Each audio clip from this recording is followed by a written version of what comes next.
వరంగల్ నగర శివారు జాన్పాకలో ఒక ఇంటి వద్ద సారాయిని విక్రయిస్తున్న నేపథ్యంలో పరకాల ఎక్సైజ్ అధికారులు సిఐ తాతాజీ మరియు ఎస్ఐ జ్యోతి 300 లీటర్ల చక్కెర పానకాన్ని ధ్వంసం చేసి 200 లీటర్ల సారాయిని స్వాధీనం చేసుకొని భానుతు విజయపై కేసు నమోదు చేశారు.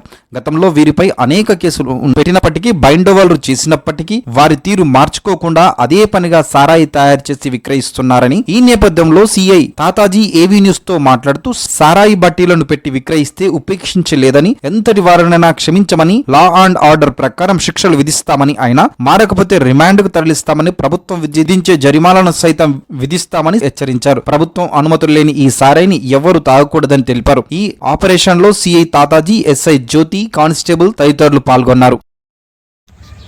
మా ఎన్ఫోర్స్మెంట్ డైరెక్టర్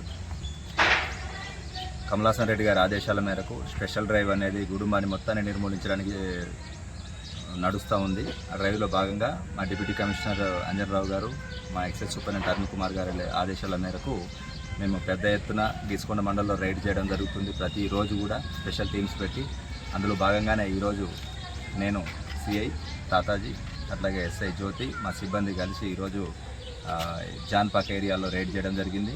జాన్పాక్ ఏరియాలో ఒక దగ్గర చెరువు పొదళ్లలో ఒక 300 లీటర్ల గుడుంబ తయారీ కోసం పులియబెట్టినటువంటి షుగర్ పానకాన్ని ధ్వంసం చేయడం జరిగింది. అదేవిధంగా గండ్రకోట విజయకు సంబంధించి సరుకు కూడా ఇక్కడ 20 లీటర్ల వరకు గుడుంబ దొరికింది. ఆమె మీద కేసు చేయడం జరుగుతుంది. అదేవిధంగా తేజవత్ సునీత దగ్గర కూడా ఆమె కుటుంబ అమ్ముతుండగా దొరికింది. ఆమె కూడా కేసు చేయడం జరుగుతుంది. ఈ విధంగా ప్రతిరోజు రైడ్ చేస్తున్నాం. కుటుంబం మొత్తానికి నిర్మూలించేదాకా మేము ఆగేది లేదు.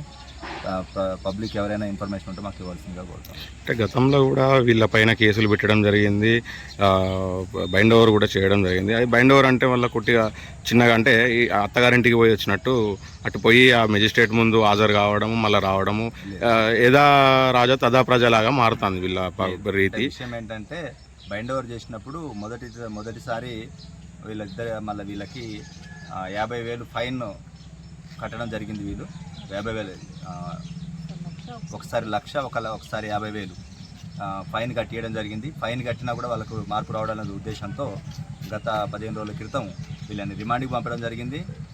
వాళ్ళు 5 రోజులు రిమాండ్లో ఉన్నారు. తర్వాత హైకోర్టు నుంచి బెయిల్ తెచ్చుకొని బయటకు వచ్చారు. మళ్ళీ ఇప్పుడు కేసు దొరికారు. మళ్ళీ దీన్ని కూడా ఫర్దర్గా మేము అంటే వీళ్ళు మారడానికి ఇంకా, అంటే బైండ్ ఓవర్ కాకుండా జైలుకు పంపడం కాకుండా అవేర్నెస్ ప్రోగ్రామ్స్ ఎట్లా? అవేర్నెస్ ప్రోగ్రామ్లు కూడా అది ఇంతకుముందు కండక్ట్ చేయడం జరిగింది.